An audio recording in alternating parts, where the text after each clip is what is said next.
你绝对想不到，往绞肉机里倒入小米，再加入半个火龙果，这道美食深受老人小孩的喜爱。不用揉面，不用擀面，做法跟烧开水一样简单。首先往大盆里倒入200克的小米，用自家的山泉水浸泡30分钟。火龙果去皮后切成小块，泡好的小米倒入绞肉机。 还有200克的火龙果，再加上200克清水，用绞肉机搅打成细腻的糊状。家里没有绞肉机的，也可以用破壁机来打。打好后倒进家里吃饭的盆里面，加300克普通面粉，1小勺耐高糖酵母，顺着一个方向搅拌成浓稠无颗粒的面糊，然后封上一层保鲜膜，醒发30分钟。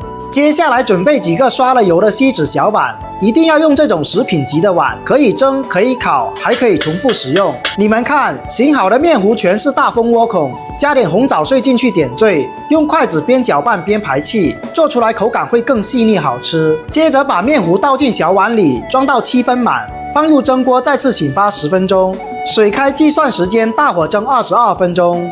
然后我们关火不开盖，让它在锅里继续焖上2分钟，就不会出现回缩塌陷的情况了。家里有小米吃不完的，一定要试试这个做法，松软香甜，营养美味，比面包蛋糕还要好吃，当早餐零食都特别适合。